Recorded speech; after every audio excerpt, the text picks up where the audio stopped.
السلام عليكم، مساء الخير أحبابي الأخوة المشاهدين والمتابعين للقناة. أتمنى أن تكونوا بألف خير. عيدكم مبارك سعيد وكل عام وأنتم بخير، أعاده الله علينا باليمن والبركة والصحة والعافية إن شاء الله، وتقبل منكم ومنا صيامكم وقيامكم بمزيد من الأجر والثبات إن شاء الله.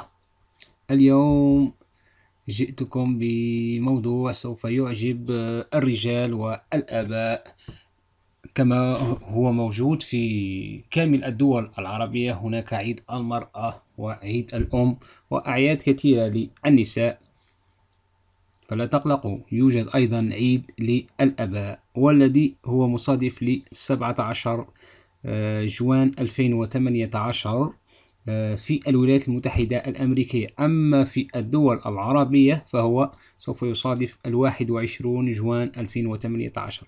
سوف نعطيك بعض المعلومات حول هذا اليوم من أجل ثقافتك العامة ومن أجل أن تحتفل به إن أردت.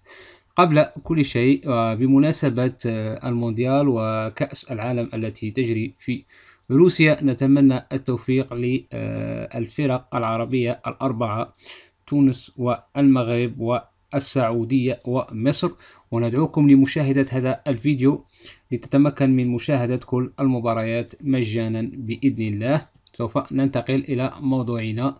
سوف نكلمكم عن هذا اليوم، Father Day، يوم الأب كما تقول الموسوعة الحرة، أو Father Day، هو احتفال عالمي اجتماعي يشبه يوم الرجال الدولي، باستثناء أنه يختص بتكريم الآباء، ويتم الاحتفال به في أيام مختلفة من أنحاء العالم.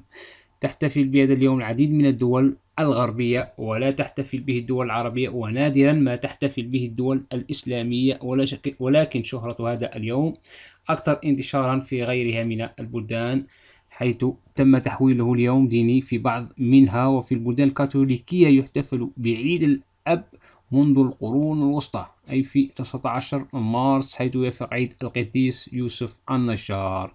وقد تم الحفاظ على تاريخ 19 مارس في بعض البلدان، حيث أصبحت تقليدا موروثا، وخصوصا في أمريكا اللاتينية.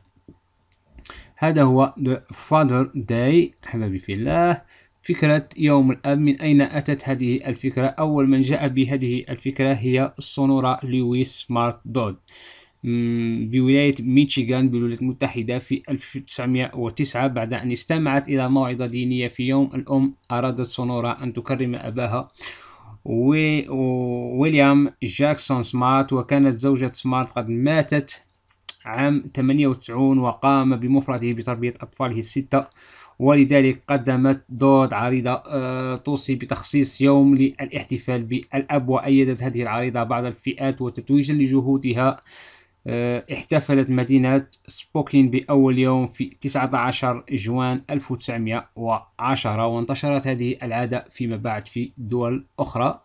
أما بالنسبة لمحرك البحث واحتفاله بهذا اليوم، فهو يحتفل به في 5 يونيو في سويسرا ليتوانيا، 12 يونيو في النمسا، 17 في السلفادور وغواتيمالا، 19 في دول متعددة ما عدا الدول العربية، 21 يونيو في جميع الدول العربية ما عدا فلسطين، سوريا، اليمن، موريتانيا، السودان والصومال وجيبوتي، 23 يونيو في بولندا ونيكاراغوا، في 31 في جمهورية الدومينيكان. هذا هو أحبابي في الله يوم The Father Day. وإذا انتقلت إلى الصفحة الإنجليزية للموسوعة الحرة، ها هو أحبابي في الله The Father's Day، أو جوزيف Day كما تلاحظون that around the world. في روسيا يحتفلون به في 23 فبراير، وفي هذه الدول أندورا، أنغولا، بلجيكا، بوليفيا يحتفلون به في 19 مارس. أما في كازاخستان ف7 ماي و8 ماي في كوريا الجنوبية. وفي الأسبوع الثاني في ماي يحتفلون به في رومانيا. الأسبوع الثالث يحتفلون به في طونغا. وفي ألمانيا يحتفلون به في أما ليتوانيا وسويسرا يحتفلون به في 3 جوان. بالنسبة للدول الأخرى في الأسبوع الثالث، منها الجزائر، ألبانيا، تقريبا كل الدول الأخرى. وفي بعض الدول في مصر مثلا، والأردن، وكوسوفو، ولبنان، وسوريا، والإمارات العربية في 21 جوان. أما في بعض الدول العربية أو يسمونه يوم ميلاد سيدنا علي كرم الله وجهه، على ما أظنهم الشيعة يحتفلون به في 21 أفريل.